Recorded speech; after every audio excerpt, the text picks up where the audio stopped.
Ah, Nikke. The game where you want to grab a box of tissues, and it can mean two totally different, equally valid things.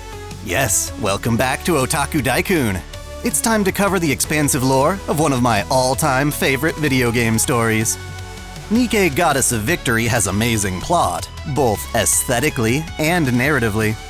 This series of videos will convey the story with added details in a relatively spoiler-free fashion. Then, at the end of each video, I'll go ham on all the juicy knowledge a seasoned veteran would know, so you can appreciate the story with all of its hidden world building as exposed as the girls themselves. This should appeal to those who want to experience the story at an accelerated pace, as well as those who just want to spoil themselves. I'll be sure to let you know when I make that transition. It's actually pretty obvious, as Dai-chan will be taking over for that part. Whenever we encounter new Nikkes, particularly ones you can recruit in-game, I'll stop and give them a quick bio with details from their bond story. Before we hit the ground running, I'd like to lay a more thorough foundation of the basic premise. Nikke Goddess of Victory is set on an apocalyptic Earth that has been overrun with emotionless mechanical beings called raptures. Around 100 or so years prior to the main campaign, these raptures began showing up in droves, seeking to exterminate mankind, possibly in an attempt to replace us. Their exact origin is unknown, but raptures are believed to be manufactured by their queen. At first, humanity tried to communicate with them, but it soon became an all-out invasion. Raptures are categorized by their strength and authority. There are your basic underlings that follow Lord or Carrier class raptures. Above the Lords are especially deadly Tyrant raptures. One of the nastiest raptures, Gluttony, rendered all weapons of mass destruction useless. Its giant mouth just gobbles them up and barfs them back in the form of devastating energy blasts. Other raptures, like Stormbringer, made aerial combat a pointless endeavor. Thus, humanity's focus turned to infantry, designing android super soldiers called Nikkes. The goal was to combine human consciousness with an artificial body. This literally meant taking people's organic brains and transplanting them into machines. At first, mankind considered candidates of all genders and ages, but learned far too quickly that not everyone was compatible with the procedure. Most weren't, dying either during or shortly after the transplant. Men, in particular, had a 0% success rate. Scientists then chose to prioritize only the most suitable candidates, or suitors as they were called. These were all young females, aged 10 to 25. Brains could be sourced from volunteers and applicants, or as a way to resurrect people from the verge of death against their will. Early Nikke models were more mechanical, which brought about another huge problem: mind switch. Turns out, our minds struggle with not being human anymore. Confronting this cognitive dissonance can result in mental breakdowns, split personalities, and outright insanity. This resulted in the production of more humanoid Nikkes who wielded weapons rather than being weapons unto themselves. Thus, even though Nikkes don't technically require rest or nourishment to survive, they still sleep and eat to retain their humanity. Of course, this includes other human functions as well. Not bearing children, though, not as far as I'm aware. This isn't Armitage III.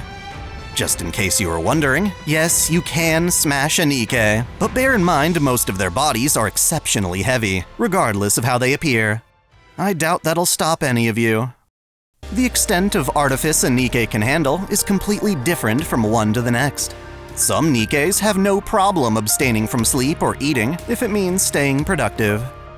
Furthermore, there's a distinction between specialized Nikkes and mass production models. The former are only an option for candidates with strong ambitions and ego. Their aspirations can be converted into powers and abilities unique to each Nikke. While all Nikkes are able to fight to a degree, their egos may feel more at ease performing other tasks for humanity. For example, there are Nikke entertainers and pop stars. Some are bunny girls, and others are maids.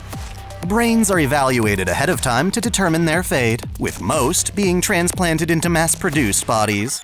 These Nikkes are lucky to retain their former memories, or at least I assume that's lucky. The thing is, Nikkes aren't fully autonomous. Their brains are supplemented with nanomachines that introduce programming, commands, and necessary combat data. While this can interfere with a Nikke's memories, it can also help them cope with the horrors of warfare.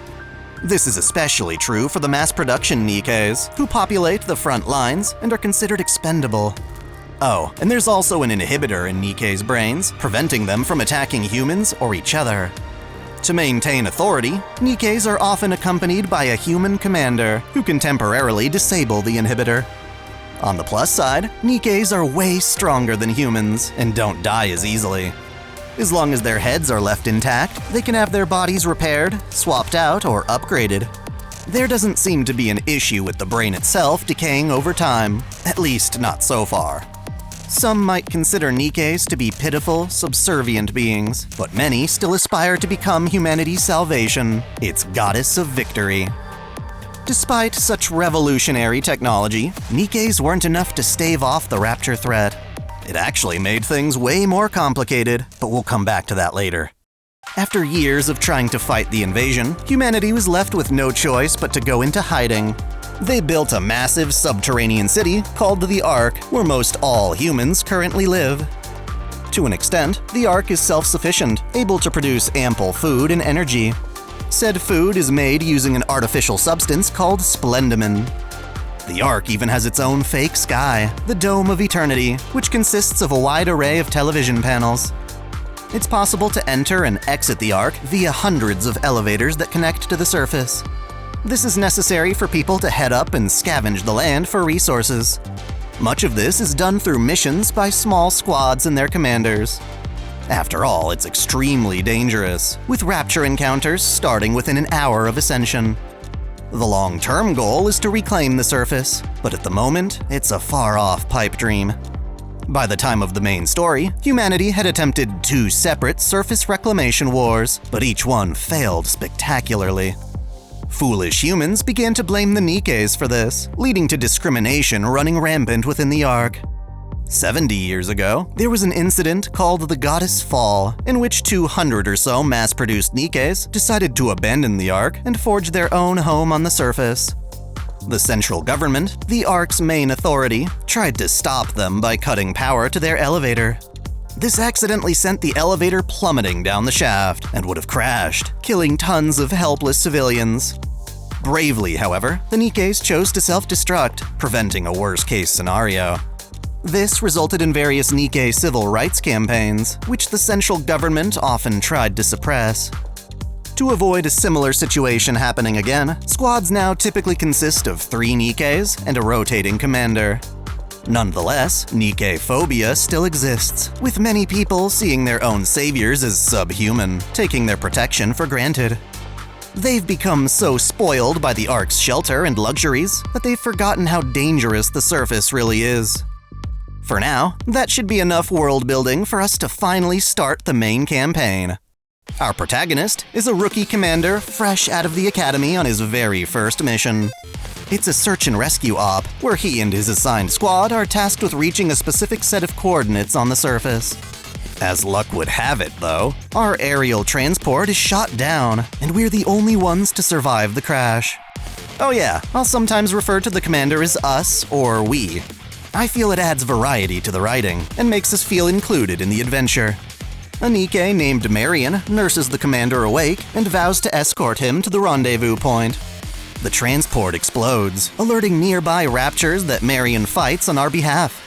She gets injured, so the commander goes to bandage up her wound. It's an entirely cosmetic gesture, but it shows how much he values and respects Nikkes. There's a sentimental value to his actions, which Marian is charmed by. On our route, we encounter 2 more Nikkes, Rapi and Andersen, who recently lost their own commander. At first, they're reluctant to team up with another rookie, given how their commander died while recklessly charging the raptures on his own. Human weaponry is mostly ineffective on raptures, and the guns Nikke use have some heavy recoil that humans can't handle. Despite their hesitation, Rapi insists on obeying our command, and Andersen goes along with it. Their mission is the same as ours, so we head to the rendezvous point as a makeshift squad. Marian asserts she knows the way, leading us on. Suspiciously, though, none of the raptors we encounter have anti-aircraft weapons. Our squad happens to be rather efficient, enough to take on a Lord-class Rapture, which is an impressive feat for a rookie. The majority of commanders wind up dead before completing their first mission, but we signed up anyway for the chance to aid Nikkes on the surface. Once again, the commander bandages Marian's wounds, and psychologically, it really does help. Unfortunately, the operation was compromised from the very start. Marian tells us we arrived at the proper coordinates, but there's no one to be found. Instead, she starts malfunctioning with a distorted voice.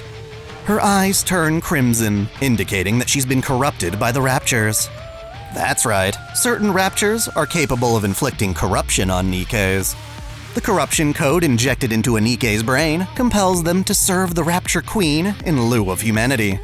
For as much as Marian maintained her personality, her will was already being subconsciously modified to lure us into a trap. We are rendered prey for the Tyrant-class Rapture Blacksmith. Fortunately, Rapi and Nikke aren't pushovers, and together, we take the beast down. Sadly, there really isn't a cure for corruption.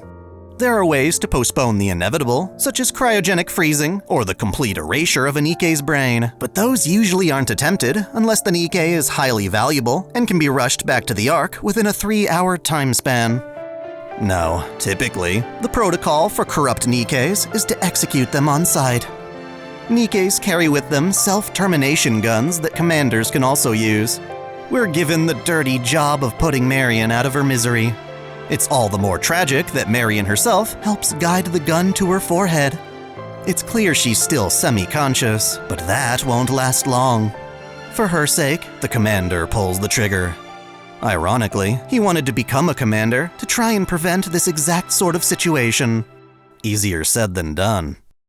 Now, squads can receive support on missions via remote communication with an operator at the Ark. An operator named Shifty is able to reach us. She reveals an ominous piece of information. Marian showed traces of being corrupted before she even left the Ark. Normally, there are Aegis barriers surrounding the Ark that would immediately detect corruption, but they never went off. Instead, a corrupt Marian was allowed on the surface and was the one who shot down our transport. There must be a traitor with a lot of influence in the central government working with the raptures. Regardless, we still have to go home, and so we take the nearest surface elevator down to the Ark. There, Shifty gives her report to Deputy Commander-in-Chief Andersen, who can hardly believe we defeated Blacksmith with only 3 Nikkes. 2, technically. He arranges a meeting with the commander, asking Rapi and Nikke to attend with their armaments ready. This is because he wants to test our skills in the combat simulator, but before leaving, we escalate the issue of Marian's corruption. Rather than validate our concerns, he insists we have no power to do anything about it. Andersen may come off harsh during these initial chapters, but I assure you he's a good guy who's only looking out for us. At the simulator, we meet a woman named Ingrid. She's the CEO of Elysion, one of the Ark's big 3 companies manufacturing Nikkes. She likes to supervise combat simulations as a hobby. After confirming our squad name, Counters, she puts us through a rigorous trial and finds it unlikely we would have survived our last mission. Was it a fluke? To make sure, we're given another mission to investigate an abandoned power station on the surface. Typically, a single commander is never assigned to the same squad of Nikkes in repetition. An exception is made in our case. Nikke finds this bizarre. While she's a competent fighter, she's not exactly the most loyal. She'll complete her missions, complaining all the while. Rapi is quite the opposite, respecting the commander's order without question. She may have her own ideas and suggestions, but ultimately, she leaves the final decision to us. Before we head out, Ingrid assigns a 3rd member to our squad. This is Neon, who's supposed to be spying on us for Ingrid, but is so wholesome that she gives herself away almost immediately. She's the ultimate goofball, obsessed with guns and firepower to the point of getting philosophical about it. Together, these 3 Nikkes form the Counters squad, featuring the game's central heroines. Rapi's backstory is loaded with spoilers, but without diving into those, she's usually soft-spoken, calm, and rational. Beyond his earnest charm, the commander is rather uneducated about his own job. Did he really graduate from the academy? Nevertheless, Rapi has enough vicarious experience that she's able to teach us our more superficial, administrative tasks. This often extends to her writing our reports and signing documents. Rapi considers caring for the commander an extension of her own duties. Her top priorities are following orders and making sure we survive on the battlefield. Failing to do so would result in her punishment, unless, of course, her commander commits suicide. That was basically what happened to her previous commander, so she and Denise weren't blamed for it. When writing his reports, Rapi makes sure to present the commander as especially heroic. She knows this will help him receive better evaluations and, in turn, better pay. Being a commander isn't easy. There are certainly more lucrative jobs in the Ark that don't require risking one's life. It's not uncommon for commanders to take out their frustrations on the Nikkes serving under them. Rapi tries to get by on the bare minimum rations, only eating to keep herself from suffering a mind switch. The commander, however, treats her like any other human and offers to buy gifts for the squad. This sentiment isn't always popular in the Ark, with some vendors refusing to sell items meant for a Nikke. Their mentality stems from prejudice, associating Nikkes with crime and terror attacks. We'll be getting into that later. Again, we insist on treating Rapi like a human, and she in turn reflects our good nature.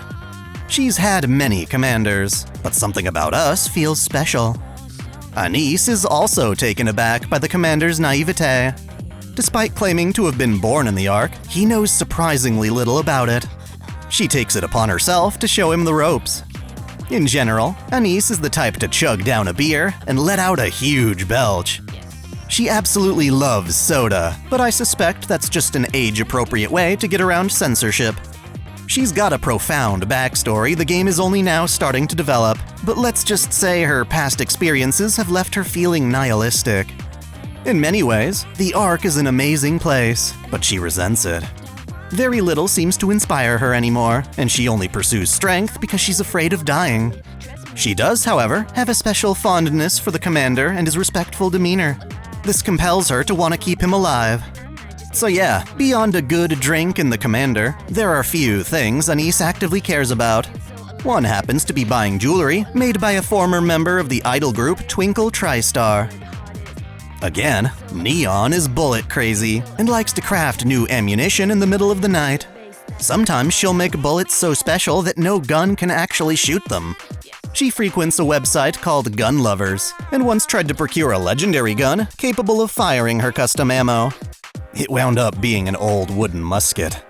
Still, Neon is proof that having hobbies and passions are important for one's mental well-being, regardless of whether someone is human or Nikke. She's a total geek, but every now and again, there are hints that she might play a more important role in the story. Hey, I'm Dai-chan, here to take over the rest of this video. It's time to wrap things up with some fun details that count as spoilers. Feel free to click off now, but only if you switch to my next installment and plan to come back here later.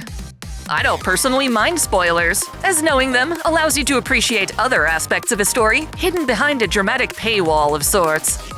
The spoilers in this particular video aren't even that big. It's mostly just information that we'll discover soon enough anyway. I just want it all in one place. Now, I won't spoil everything about the Ark, but here are some things that are helpful to know, but not critical to the main story. I mentioned the Dome of Eternity before. Since it's basically a giant planetarium, you can actually display anything on it, not just a fake sky. Someone tried this once before, and it caused a huge scene.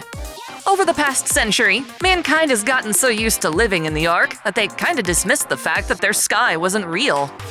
Being reminded of this fact sparked a wave of panic and depression. People died because of it, and ever since, the Dome of Eternity has shown nothing but the sun and stars.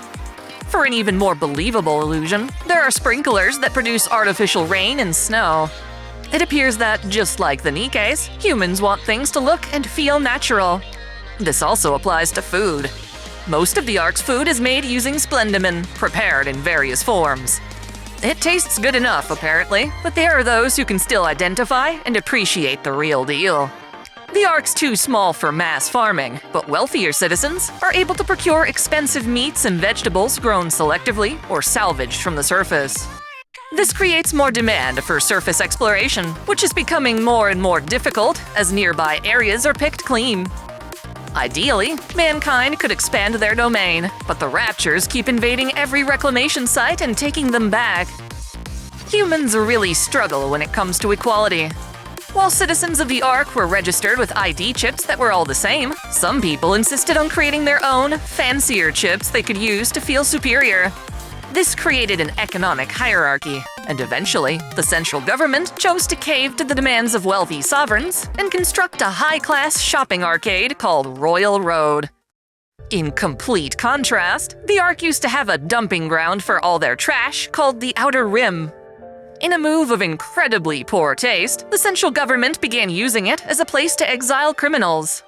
It's worth noting that the Ark has its own rehabilitation center, so this was just overkill. Criminals would have their ID chips removed, preventing them from accessing the Ark's services. Building a giant partition didn't really help things either. Criminals in the Outer Rim lived off society's scraps, and while you might think that's justified, the same can't be said when people in the Outer Rim started having children. These innocent kids were simply born into a life of poverty. It's understandable that many of these people would try to escape, often by procuring counterfeit chips or stealing them through amputation. Outlaws, as they're called, mostly make a living by gathering materials from the surface, without Nikkes to protect them, of course.